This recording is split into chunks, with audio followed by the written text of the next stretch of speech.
हाँ, जा रही है।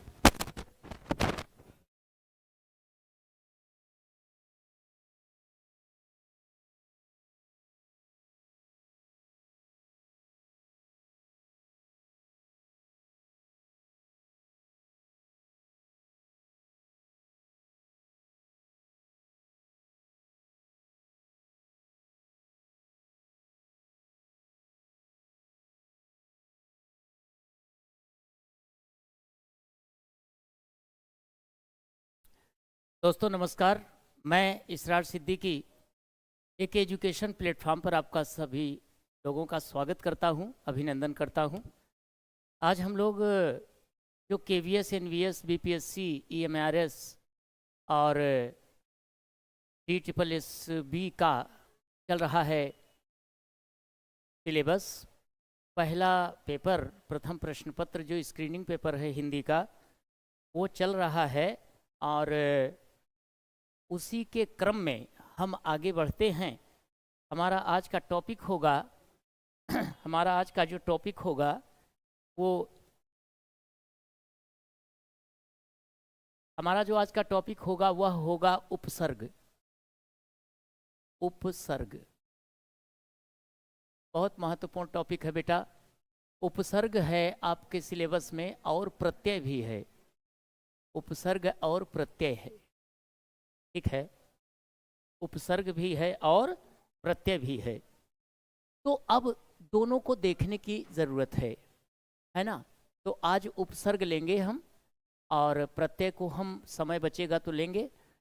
इसको देखिए, हम प्रतिधन अय कहते हैं, यानी तोड़ दिया अगर प्रतिधन अय में, तो ये संधि का भी काम कर रहा है। आपको मैंने पढ़ा दिया है कि जब इसको त और ह्रस्व ई के साथ अगर कोई अन्य स्वर जुड़ता है ना, तो वह ई य में बदल जाता है। यण संधि के तहत आपको मैंने बताया था। और ये य अ के साथ जब जुड़ेगा तो पूरा पूरा य बनेगा, है ना। और बन गया हमारा प्रत्यय। क्या बन गया? प्रत्यय। ये हमारा बना प्रत्यय, बना, यानी प्र त य। ये हमारा प्रत्यय शब्द बन गया। और प्रत्यय शब्द में अब देखें हम लोग, तो यहाँ पर यण संधि है। कौन सी संधि बेटा? यण संधि। प्रत्यय में हमारा संधि क्या बना? यण संधि। कोई दिक्कत है क्या? नहीं। अब देखना, अगर उपसर्ग की बात करें तो अय, अय शब्द में अब उपसर्ग की अगर खोज करें इसमें, तो हम क्या देखते हैं कि प्रति धन अय। अय, अब अय के साथ क्या जुड़ गया है? प्रति, यानी यह जुड़ गया सब शब्दांश। तो अब ये उपसर्ग हो गया। क्या हो गया? उपसर्ग हो गया। इसका मतलब प्रति उपसर्ग है और यण संधि है ये प्रत्यय में। हालांकि इसको फिर से हम देखेंगे, बाद में देखेंगे, लेकिन लिख दिया था इसलिए हमने आपको यहाँ पर बता दिया। अब हम देखते हैं कि उपसर्ग क्या है, ठीक है। उपसर्ग, तो आइए यहाँ पर तोड़ देते हैं बेटा। इसको शब्दांश के रूप में तोड़ेंगे, उपधन सर्ग करेंगे। यानी शब्द विच्छेद अगर कर रहे हैं हम, इसका क्या कर रहे हैं? शब्द विच्छेद। क्या कर रहे हैं बेटा? शब्द विच्छेद।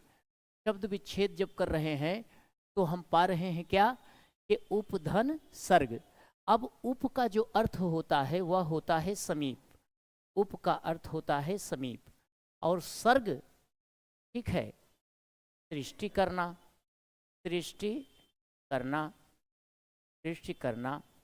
इसका मतलब हो गया कि समीप में आकर, इसमें आकर, समीप में आकर, आकर नए शब्द की सृष्टि करना।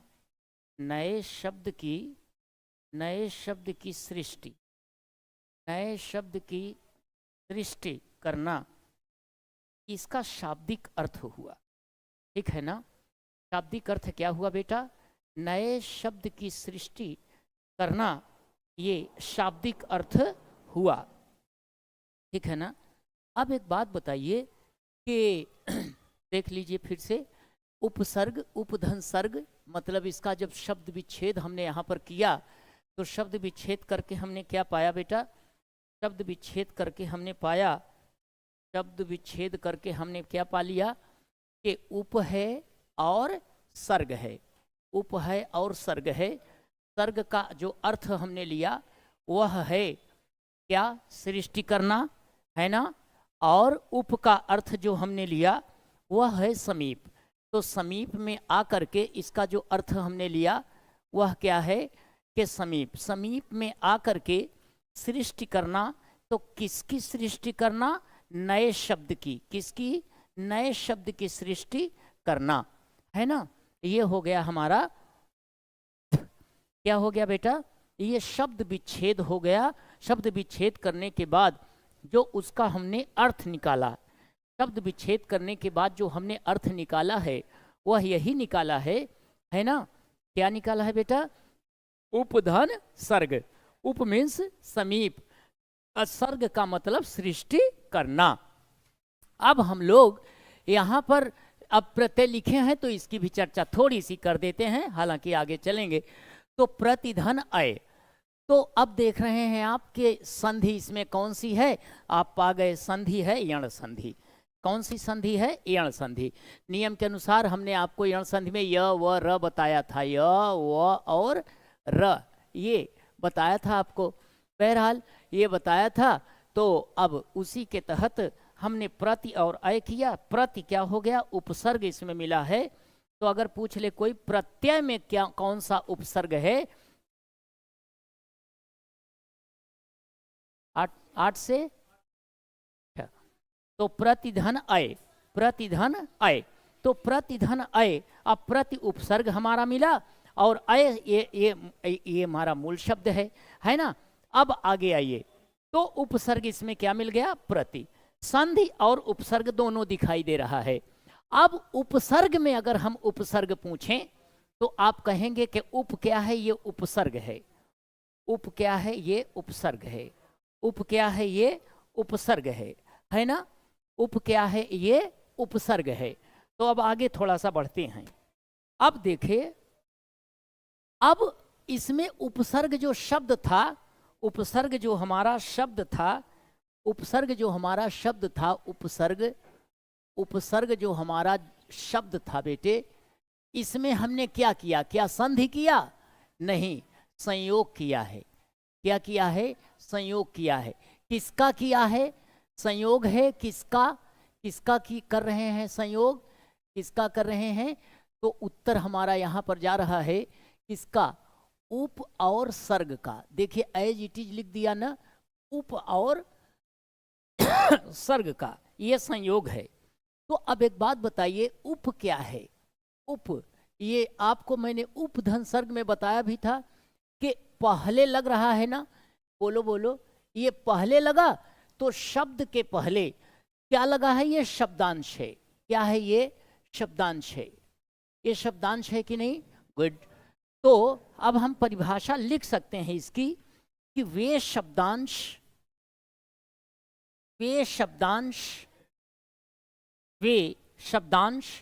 जो किसी शब्द के, वे शब्दांश जो किसी शब्द के, जो किसी शब्द के पूर्व में लगते हैं। वे शब्दांश जो किसी शब्द के पूर्व में लग कर,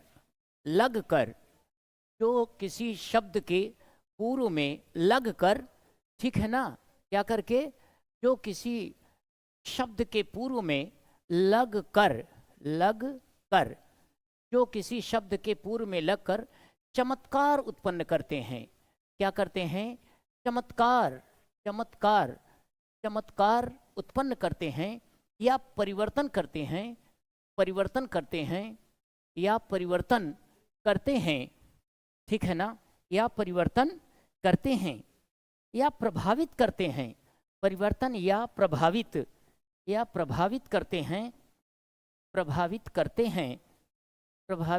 करते हैं, ठीक है ना। क्या कहलाते हैं, उपसर्ग कहलाते हैं। क्या कहलाते हैं, उपसर्ग कहलाते हैं। उपसर्ग कहलाते हैं। अब एक बात बताइए आप कि ये क्या है, एक शब्दांश है। एक पॉइंट ये मिला हमको, किसी शब्द के कहाँ लगते हैं, पूर्व में लगते हैं। कहाँ लगते हैं, पूर्व में लगते हैं। पूर्व में लगने के बाद क्या करते हैं, परिवर्तन करते हैं या चमत्कार उत्पन्न करते हैं या उसको प्रभावित करते हैं, ठीक है, क्या कहलाते हैं, उपसर्ग कहलाते हैं। कोई दिक्कत है क्या, नहीं। आगे बढ़ते हैं, आगे बढ़ते हैं तो आगे में हम क्या देखेंगे, जैसे एक उदाहरण लेते हैं बेटा, एक उदाहरण लेते हैं क्या, जैसे हार मूल शब्द है, हार मूल शब्द है, ठीक है ना।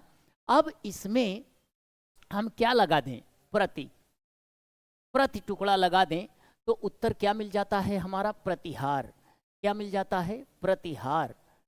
देख रहे हैं आप, अलग हार, हार के अर्थ क्या क्या हो रहे हैं, एक तो आपका हार जीत है ना, हार यानी किसी से हार जाना, और प्रति लगने से क्या बन गया, प्रतिहार। अगर हम सम लगा दें, सम उपसर्ग लगा दें तो ये बन जाता है संहार। क्या बन जाता है, संहार। और अगर हम प्र उपसर्ग लगा दें, प्र जोड़ दें तो बन जाता है प्रहार, प्रहार। कोई दिक्कत है क्या, नहीं। और वी उपसर्ग लगा दें, वी, वी, वी और अ, वी और अ लगा दें किसमें, हार में, तो बन जाता है व्यवहार। क्या बन जाता है, व्यवहार। अब आइए इसको देख लेते हैं, इसमें दो दो उपसर्ग हमारे हैं। कितने उपसर्ग हैं, दो दो उपसर्ग हैं। कैसे, अब देखिएगा, हमने आपको यण संधि पढ़ाते समय ये बात बताया था, तो अब देखिएगा, वी प्लस अ प्लस हार, हार ये बना कैसे, अब देखना, इसको तोड़ेंगे आप तो वह हलंत प्लस क्या बने, हरस्व ई, हरस्व ई, हरस्व ई, ठीक है ना, ई या दीर्घ ई किसी मतलब अन्य स्वर के साथ अगर जुड़ता है तो इसमें बदल जाता है, ई में व्याहार हो रहा है, ठीक है, ठीक है। तो अ नहीं बल्कि अव, देखो पकड़ में आ गया, अव, अव उपसर्ग क्या लगा रहे हैं हम लोग, अव, अव प्लस हार, तो हार मूल शब्द आपका बना हई है, अव उपसर्ग लगा रहे हैं, तो अब अ के साथ जब ये जुड़ेगा, अ के साथ जब ये जुड़ेगा तो पूरा पूरा यह बनाएगा, क्या बनाएगा, यह बनाएगा, तो अब बना वो य, तो व्य फिर वो हार, क्या बना, व्य व हार। देख रहे हैं आप, तो इसका मतलब हुआ कि एक उपसर्ग वी है, एक उपसर्ग औ है, दो उपसर्ग लगे हैं। हार ही, हार मूल शब्द में कितने उपसर्ग लगे हैं, ठीक है ना, कितने उपसर्ग लगे हैं बेटे, ये लगे हुए हैं, दो उपसर्ग हैं, है ना। तो व्यवहार आपका आ गया। तो अब इस तरह से आप देख रहे हो, ये देखो, अगर अवहार किया जाए तो अव उपसर्ग लगा है ना, हार में। तो इस प्रकार से आप देख पा रहे हो कि हम उपसर्ग लगाने के बाद, उपसर्ग लगाने के बाद यानी शब्दांश लगाने के बाद क्या बन रहा है, मूल शब्द के साथ अलग अलग अर्थ वाले शब्द आ रहे हैं, अलग अलग अर्थ वाले शब्द आ रहे हैं। जब हमने हार ही था, प्रति लगाया तो प्रतिहार, सम लगाया तो संहार, प्र लगाया तो प्रहार, है ना। एक बात और, ये अब क्लियर हो गया कि ये शब्दांश हैं, ये शब्दांश हैं। अब देखिएगा कि ये जो आपका शब्दांश है, शब्दांश है, इस शब्दांश का, शब्दांश मतलब ये जो आपका उपसर्ग है, उपसर्ग है, ये उपसर्ग क्या है, शब्दांश है।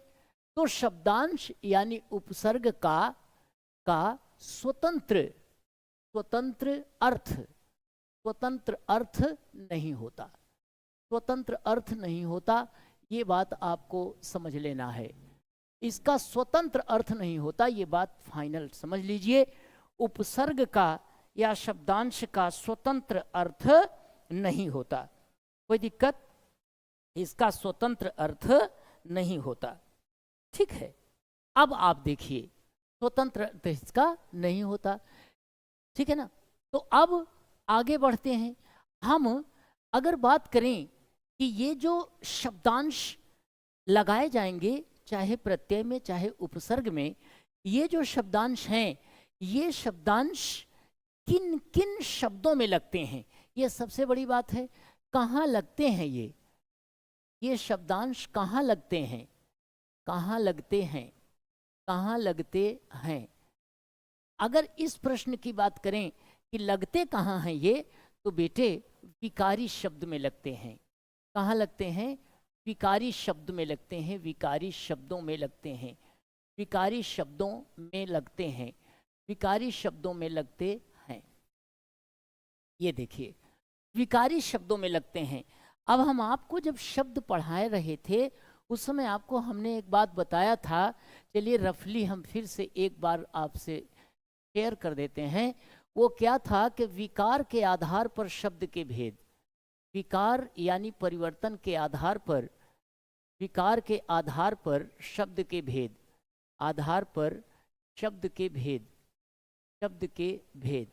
तो विकार के आधार पर जो शब्द के भेद थे वो बेटे दो थे। कितने थे? दो थे।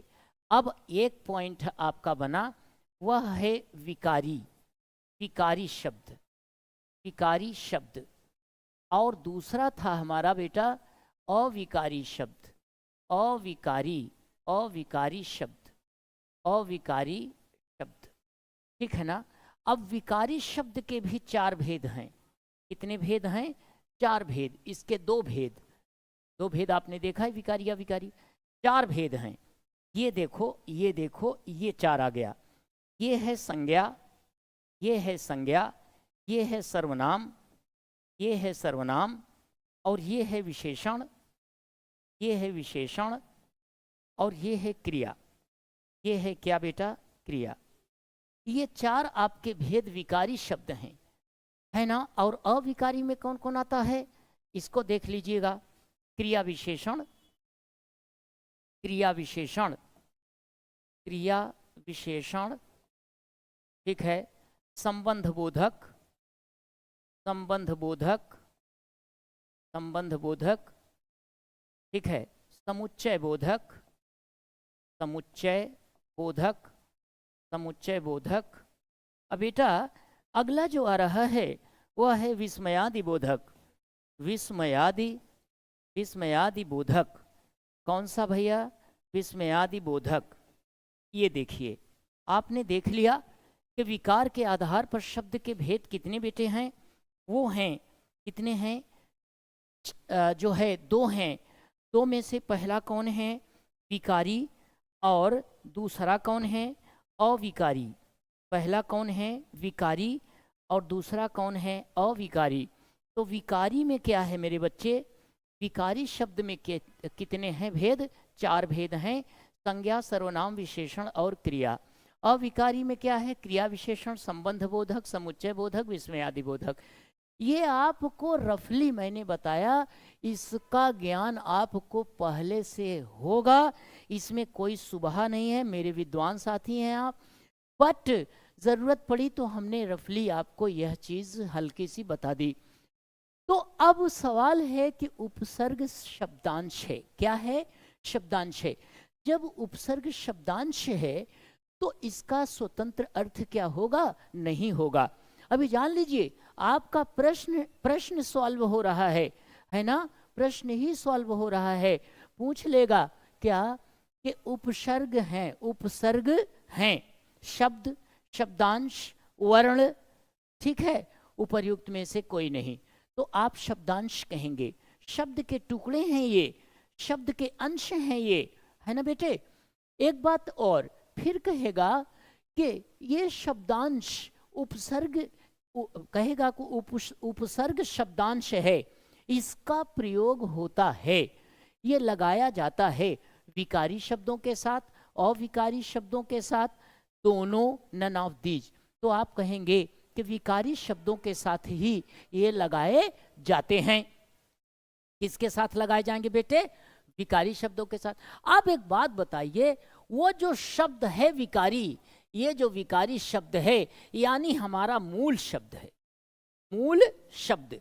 तो अब मूल शब्द के मूल शब्द के ठीक पूर्व में क्या लगेगा? उपसर्ग लगेगा। क्या लगेगा बेटा? उपसर्ग लगेगा।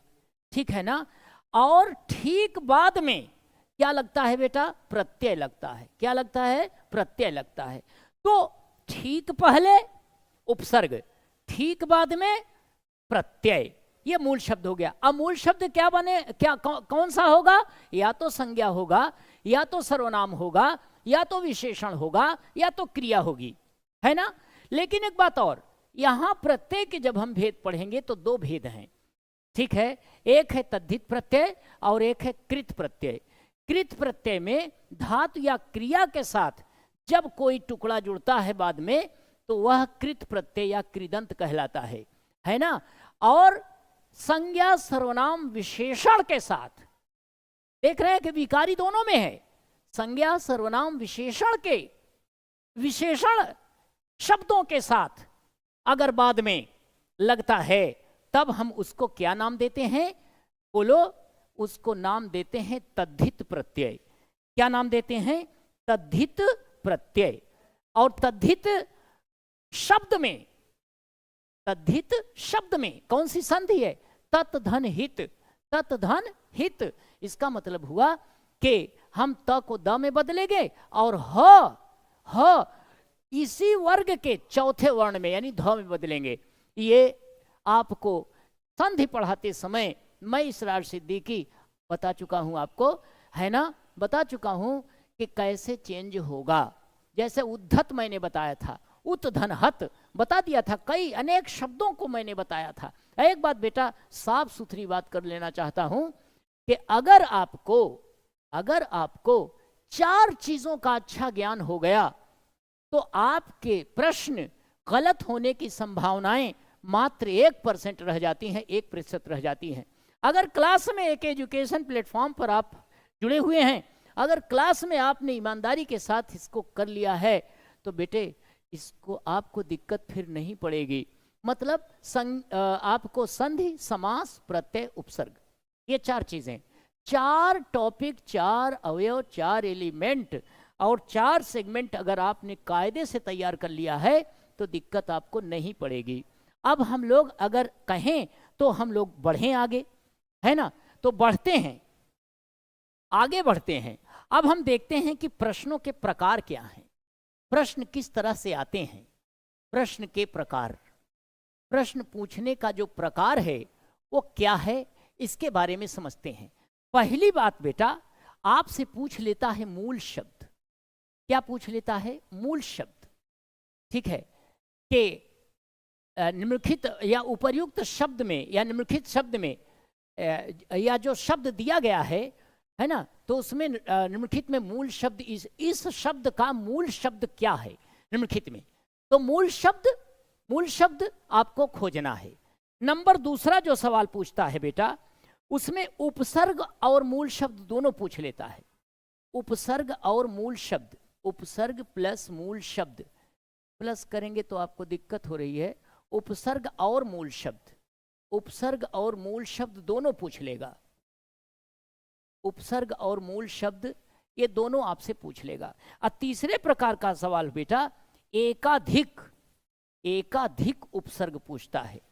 एकाधिक उपसर्ग, उपसर्ग किस किस में है ये आपसे सवाल करता है। मूल शब्द पूछता है बेटा, है ना? तो अब आपको कैसे करना है, मूल शब्द निकालने का तरीका क्या है। अब इस तरीके को अगर आप लोग नजरअंदाज ना करें, थोड़ा सा समझ लें, थोड़ा सा, तो अब या तो संयोग होगा बेटा, संयोग, है ना? संयोग होगा, और या तो फिर बेटा संधि होगी। संयोग होगा या संधि का रूप होगा। ठीक है ना? कोई दिक्कत है क्या? तो संयोग में क्या करते हैं, एज इट इज लिख देते हैं। जैसे मैंने अगर आपसे कहा प्रतिहार, प्रतिहार, प्रतिधनहार कर दिया, यानी प्रतिहार अगर शब्द है, कौन सा शब्द? प्रतिहार, तो इसको हमने क्या कर दिया? संयोग कर दिया। प्रति और हार को जोड़ करके संयोग कर दिया। ये तो बहुत आसान है। तो अगर हार में हमसे पूछ लिया कि बताइए श्रीमान ये उपसर्ग क्या है, तो वह आपने प्रति निकाल लिया, बड़े आराम से निकाल लिया, है ना? तो अगर हमने आपसे कहा कि जो है, अच्छा, फिर अब संधि की अगर मैं बात करूं, संधि की अगर मैं बात करूं, तो जैसे कह रहा है प्रत्येक, प्रत्येक, तो आप डायरेक्ट संधि कर लीजिए, प्रतिधन एक, प्रतिधन एक। अगर संधि आपकी क्लियर है तो अब बताओ, एक मूल शब्द हो गया, अब प्रति आपका यहां पर क्या बन गया, उपसर्ग आ गया। क्या बन गया बेटा, ये उपसर्ग आ गया। और यहां पर प्रति उपसर्ग है, क्या है, उपसर्ग है, प्रति उपसर्ग है, प्रति उपसर्ग है। मेरा ख्याल है समझ गए। जैसे मैंने एक शब्द लिया संवाद, संवाद, तो अब सीधी सी बात है कि आप सम धन्यवाद कर सकते हैं, सम धन्यवाद कर सकते हैं। अब देखिए, टुकड़ा जो आया, शब्दांश जो आया, वह उपसर्ग हो गया। क्या हो गया बेटा, उपसर्ग हो गया, और वाद मूल शब्द हो गया। तो आपने क्या देखा कि उपसर्ग और मूल शब्द छांटने की बात कर रहा है। अब एकाधिक उपसर्ग आपसे पूछ लेता है। जैसे जैसे एक शब्द करा, एक शब्द दिया आपको, दुर्व्यवहार, दुर्व्यवहार। अब देखिए, आप कहेंगे कि सर कैसे इसको तोड़ें। आप निश्चित रूप से आपका यह सवाल बनेगा कि सर तोड़ें तो कैसे तोड़ें, मूल शब्द कैसे निकालें। आइए निकालते हैं बाबू, फिर से देख लें प्रश्न के प्रकार क्या होंगे। आपसे मूल शब्द पूछेगा, एक प्रकार हो गया, ठीक है ना, कि दिए गए शब्द में मूल शब्द क्या है, दिए गए शब्द में जो उपसर्ग, उपसर्ग सहित जो शब्द है, उससे मूल, उसका मूल शब्द क्या है। तो उपसर्ग और मूल शब्द में देख लिया कि दो रूप होगा, एक तो संयोग होगा, दूसरा संधि का रूप होगा। संयोग में क्या है कि आप संयोग में क्या है कि आप डायरेक्ट, संयोग में क्या है कि आप डायरेक्ट टुकड़ों में बांट दें, टुकड़ों में बांट दें और टुकड़ों को जोड़ दें, तो वो संयोग हो गया, कोई दिक्कत। और अगर संधि की मैं बात करूं, जैसे मान लो एक सवाल ये था, दूसरा ये है, मैं अगर संयोग की बात करूं, तो संधि की बात करूं, तो संधि अगर आपको पता है तो निश्चित रूप से आप बड़ी आसानी के साथ सवाल को हल कर लेंगे, और उपसर्ग रूपी टुकड़े को, है ना, उपसर्ग रूपी टुकड़े को आप निकाल पाएंगे, है ना, जो किसी भी मूल शब्द के सबसे पहले लगा होगा। और जब टुकड़ा निकल आया तो मूल शब्द जो बचा वो मूल शब्द आपका है। अब देखिए, जैसे मैंने एक शब्द लिया, एकाधिक उपसर्ग की बात कर रहा हूं, पूछ लेता है कि एक से अधिक उपसर्ग वाले शब्द निम्नलिखित में कौन हैं, या कहेगा एक से अधिक उपसर्ग वाले शब्द निम्नलिखित में कौन नहीं है। इसका मतलब तीन जो है, चार ऑप्शन होते हैं, तो तीन में एक से अधिक उपसर्ग होंगे, एक से अधिक उपसर्ग होंगे, यानी एकाधिक उपसर्ग, है ना। और फिर अगला जो शब्द बनेगा, बचेगा, मतलब जो अगला ऑप्शन, अंतिम ऑप्शन होगा, जो जिसमें एक ऑप्शन ये रहेगा, उसमें एक से अधिक उपसर्ग नहीं होंगे। तो आइए हम इसी सवाल को सॉल्व कर लेते हैं आगे।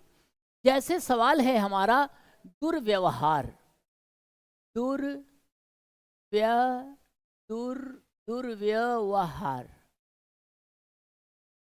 ये है। अब इसमें हमको मूल शब्द छांटना है। एक बात जान लीजिए, अगर आपको लेक्चर पता नहीं है, थीम पता नहीं है, तो क्वेश्चन हम चाहे जितना सॉल्व करा दें, भाई प्रश्नों की संख्या के आधार पर अगर देखा जाए तो एग्जामिनर के या जो पेपर सेटर हैं उनके पास प्रश्नों की कमी थोड़ी है ना। तो प्रश्न चाहे जैसे हों, अगर आपको थीम पता है तो बड़े आसानी के साथ आप कर सकते हैं। आइए बेटा देखते हैं, अभी हमको पता नहीं है ना, चलो। तो अब देखो, दुर, ये तो क्लियर हो गया, दुर। फिर इसमें वी, फिर आव प्लस हार, ये देखो, देखा, ये है हार। क्या मिल गया मेरे बच्चे, ये मूल शब्द मिल गया, मूल शब्द मिल गया, मूल शब्द इसमें हार है। ठीक है, मूल शब्द आपका क्या है? हार है मूल शब्द। ये देखो मूल शब्द, मूल शब्द आपका क्या है इसमें बेटे? हार है। तुर क्या है? वी क्या है? अव क्या है? ये सभी आपके क्या है बेटे? उपसर्ग हैं, शब्दांश हैं, जो किसी भी शब्द के किसी भी मतलब संज्ञा होगा, सर्वनाम होगा, विशेषण होगा, क्रिया होगा, ठीक है ना, उसके ठीक पहले लगने वाले शब्द होंगे, यानी विकारी शब्द ही होंगे। अगर आपसे पूछ लिया जाए कि मूल शब्द होते हैं विकारी अविकारी दोनों नन, जैसा कि मैं पूर्व में भी बोल चुका हूं भी कुछ ही लम्हे कबल, तो आप तुरंत कहे थे विकारी, विकारी पर जाएगा। और मैंने उसको रफली भी आपको बता दिया था मेरे बच्चे। तो अब बताओ दुर वी अव, इसमें कितने उपसर्ग हैं? बोलो, एक से अधिक हैं, गोया कि दो से अधिक हैं, मतलब एकाधिक हैं, एक से अधिक हैं। तो अब देखो तोड़ते हैं हम लोग, क्या करते हैं? तोड़ते हैं। देखो यहां से तोड़ते हैं, तुर को एज इट इज रखते हैं, इसका सॉल्यूशन देखते हैं ना। चलो प्रूफ इसको देखते हैं, प्रूफ करते हैं। तुर प्लस वो हलंत प्लस इसके साथ हरस ई जुड़ा हुआ है। अब ई अ से संयोग करेगा तो ई ऑटोमेटिक य में चेंज हो जाएगा। बोलो, य इससे इसके साथ जुड़ेगा तो पूरा पूरा क्या बनाएगा? य बनाएगा। य, ये देखो य बन गया, ठीक है।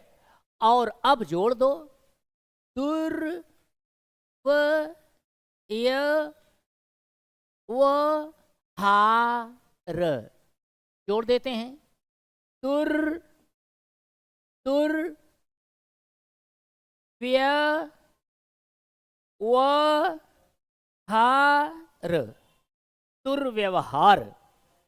कोई दिक्कत है क्या बेटा? नहीं। तो देखो दुर्व्यवहार,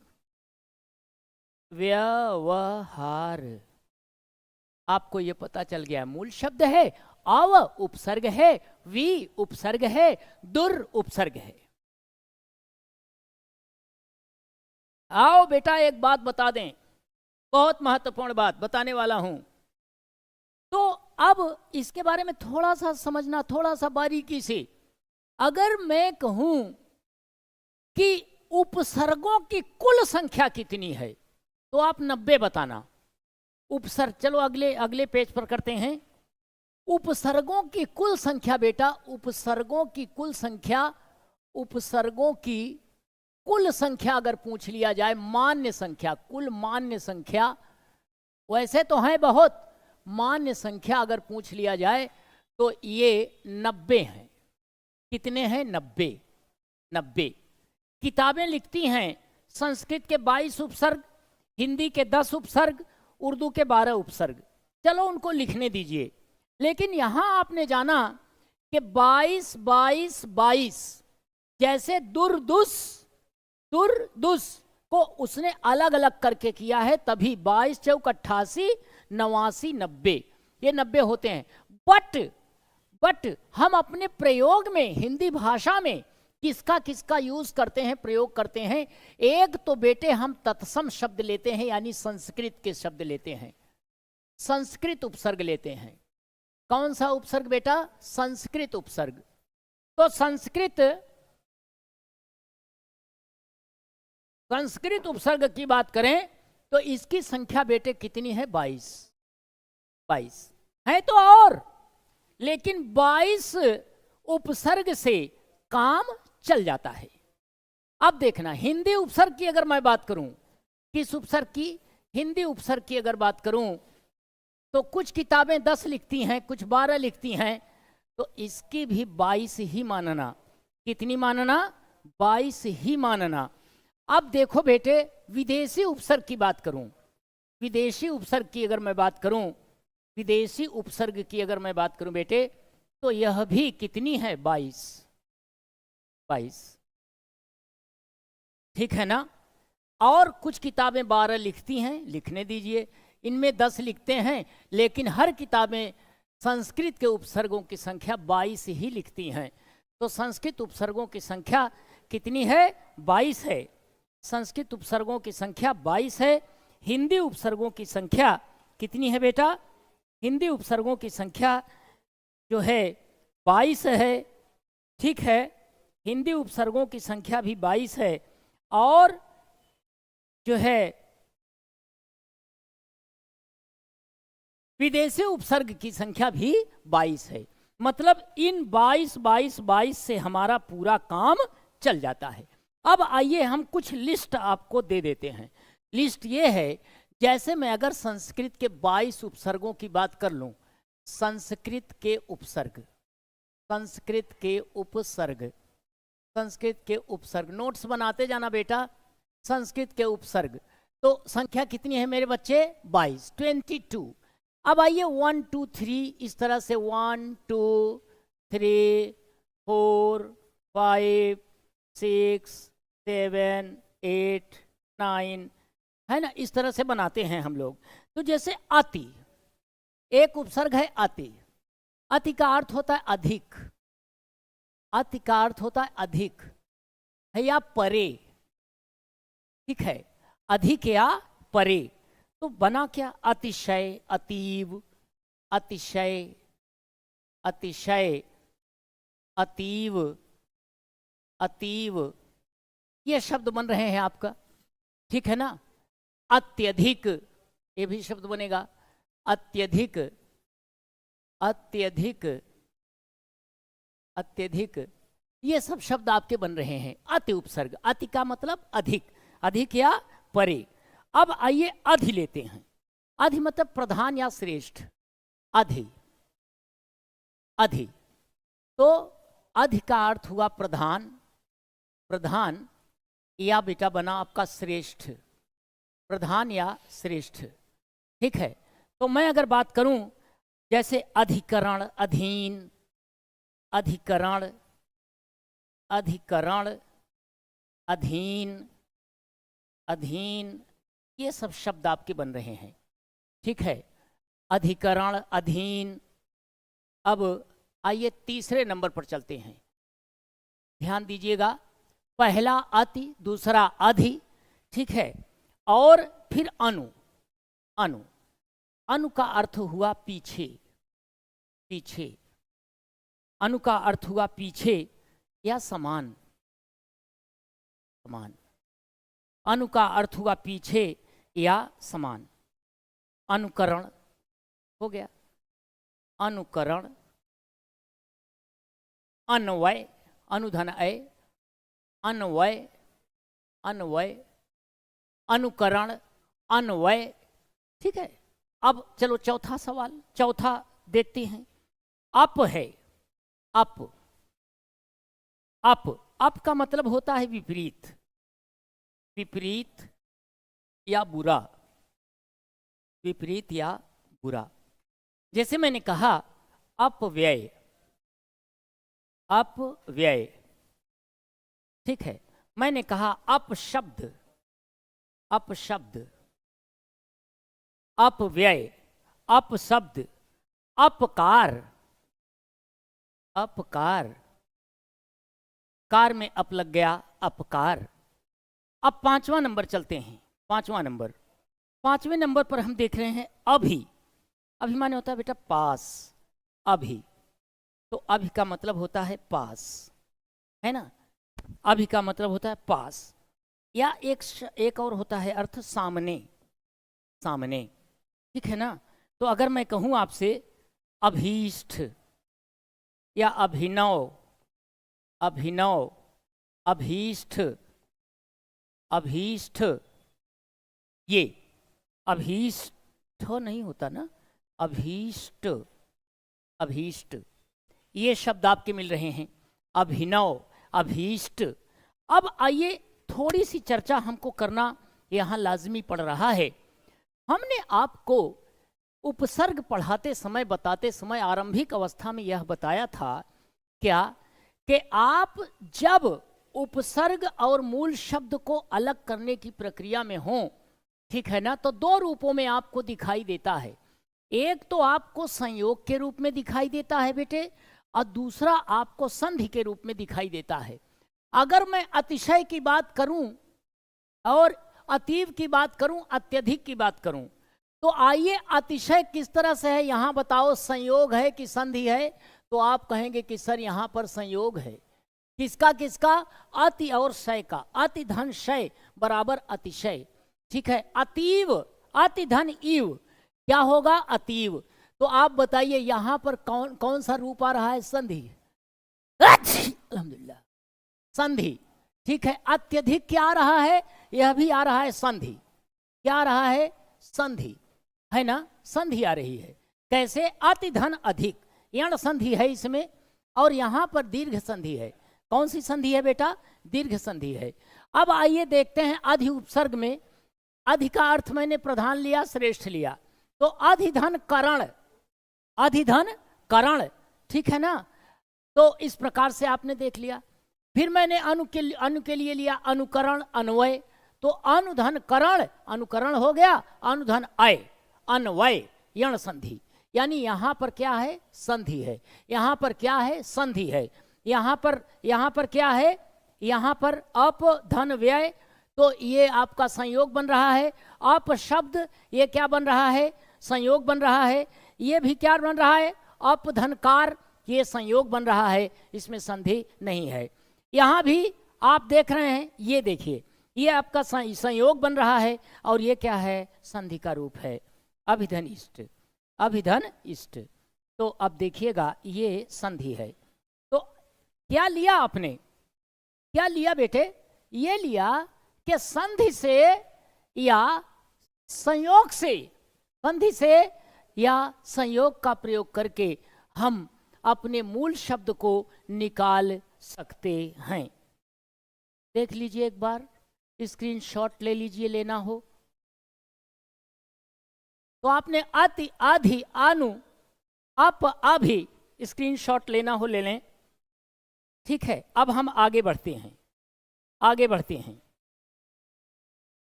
अव उपसर्ग लेते हैं, अव, अव, ये कौन सा होगा बेटा? हमको लगता है छठा होगा, अव। तो अव का मतलब होता है बुरा, अव का मतलब होता है बुरा या हीन, बुरा या हीन। शब्द इसके बना दीजिए आप, अवगुण अवसर, अवगुण अवसर, अवसर। इसमें क्या है? संधि है? नहीं है, संधि नहीं है। ठीक है, और अब आओ हो गया। आइए हम आ लेते हैं, आ, आ को हम लेंगे तक या से। आ का मतलब हुआ तक या से। जैसे आ जन्म, आ जन्म, जन्म तक, है ना? और आ मरण, आ मरण, आ मरण, इस तरह से आ बनेगा। ठीक है, जन्म के पहले क्या है? आ है। मरण के पहले क्या है? आ है। देख रहे हैं, आ रहा है? तो इस तरह से देख रहे हैं। अब हम देखते हैं उत, उत उपसर्ग, उत। ठीक है, अब उत का अर्थ होता है ऊपर, ऊपर या श्रेष्ठ, श्रेष्ठ। उत का यह मतलब होता है। जैसे उत्पन्न, उत्पन्न, उत्पत्ति, उत्पन्न, उत्पत्ति, उत्पन्न, उत्पत्ति, ये शब्द मिला आपको, उत उपसर्ग है। ठीक है ना? उप देख लो, नौवां, उप। तो उप का मतलब होता है बेटा असिस्टेंट, सहायक, सहायक, है ना? उप का अर्थ होता है सहायक या जो पास में हो, पास। ठीक है, मैंने कहा उपनाम, उपनाम, उपकार, उपकार, उपहास, उपहास की खिल्ली उड़ाना, उपहास, है ना? और हाँ हो तो गया, बहुत हैं। अब दुर करते हैं, 10वां आएगा हमारा दुर, दुर, दुर, तो दुर का मतलब हुआ बेटा कठिन, बुरा, विपरीत, यानी कठिन या बुरा या विपरीत, या क्या होगा, विपरीत, है ना। जैसे मैंने कहा आशा में दुर लगा दो तो दुराशा, दुराशा, आशा में क्या लगा है, दुर उपसर्ग लगा, आशा में दुर उपसर्ग तो दुराशा। फिर आचार में, आचार में दुर लगा तो दुराचार, दुराचार, दुराचार, ठीक है ना, दुराशा, दुराचार। अब आइए हम लोग, ठीक है ना, आइए हम लोग देखते हैं अगले को। दुर के बाद यहीं पर दुस कर देते, चलो दुस अगले पेज में करते हैं, ठीक है। तो आगे बढ़ते हैं, ये आगे बढ़ गए, 11 नंबर पर आ रहे हैं हम दुस को लेकर के, इसको दुस को लेकर के बहुत महत्वपूर्ण है, आपसे सवाल करता है। तो दुस का जो अर्थ होता है बेटा, बुरा, विपरीत, कठिन, बुरा या विपरीत, या विपरीत, या बेटा कठिन, कठिन, ये दुस का अर्थ हुआ, दुस का अर्थ हुआ। तो अब लिख देते हैं, जैसे दुश्चिंत, दुष्कर, दुश्चिंत, दुश्चिंत, दुश्चिंत, दुष्कर, दुष्कर, दुश्चिंत, दुष्कर। यहाँ बहुत महत्वपूर्ण बात आपके सामने मैं ले चलने वाला हूँ। अब आपसे सवाल करेगा कि दुष्कर, दुष्कर शब्द दे देगा, ये देखो, ये मैं जैसे ही यहाँ लिखूंगा आप लोग कॉपी में नोट कर लेना या स्क्रीनशॉट निकाल लेना, चूंकि मैं मिटा भी दूंगा। अब आपसे पूछेगा कि दुष्कर शब्द में, दुष्कर शब्द में, दुष्कर शब्द में उपसर्ग है, उपसर्ग है, उपसर्ग है। अब पहला ही ऑप्शन आपको दे देगा, पहला ही ऑप्शन आपको देगा दुष, दूसरा ऑप्शन आपको देगा, ये देखिए, ये पहला हो गया आपका और ये दूसरा हो गया, आपका रहेगा दूष, तीसरा ऑप्शन आपका रहेगा दुष, और चौथा ऑप्शन आपका रहेगा दुस, दुस, ठीक है बेटा। ये मूर्धन्य सकार है, ये मूर्धन्य सकार है, ये तालव्य सकार है और ये दंत्य सकार है नहीं। तो याद रखना, बेशक ये दुष्कर शब्द में ये जो है मूर्धन्य सकार लगा हुआ है, मूर्धन्य सकार लगा हुआ, इसमें कोई शुभा नहीं। तो कभी भी दुष, दुष शब्द, ये इस टुकड़े को, दुष को कभी भी उपसर्ग के रूप में नहीं लेंगे। कहो सर कैसे? क्योंकि दुष हमारे, ये दुष, दुष ये हमारे उपसर्गों में नहीं है, ये उपसर्ग में नहीं है, ये तो है ही नहीं है, कतान नहीं है, और ये है ही नहीं, है क्या? दुस। आप कहेंगे कि सर ये बताइए, ये बताइए कि दुष्कर बना कैसे है? तो दुह धन कर, ये बेटा विसर्ग संधि से बना है। तो यहां पर ये मूर्धन्य सकार का आगमन हुआ है, तो बन गया है हमारा क्या? दुष्कर, है ना। आप एक बात बताइए, आप संधि कर रहे हो कि आप उपसर्ग निकाल रहे हो? संधि का नियम लागू नहीं होगा, यानी संधि का नियम लागू, संधि का नियम, संधि का नियम लागू नहीं होगा, लागू नहीं होगा, संधि का नियम इसमें लागू बेटा नहीं होगा, है ना। कि आप दुष्धन कर दीजिए, नहीं, आपको अगर उपसर्ग लगाना है तो क्या लगाएंगे? दुस, यानी जैसे दुश्चिंत, दुश्चिंत, तो यहां भी जो तालव्य सकार लगा है, तालव्य सकार, हैं तो तालब शकार यहाँ पर दुष नहीं होगा, दुष ही होगा। अगर दुष्चिंत में हम देखें तो इसमें भी दंत सकार ही है, दुष उपसर्ग है।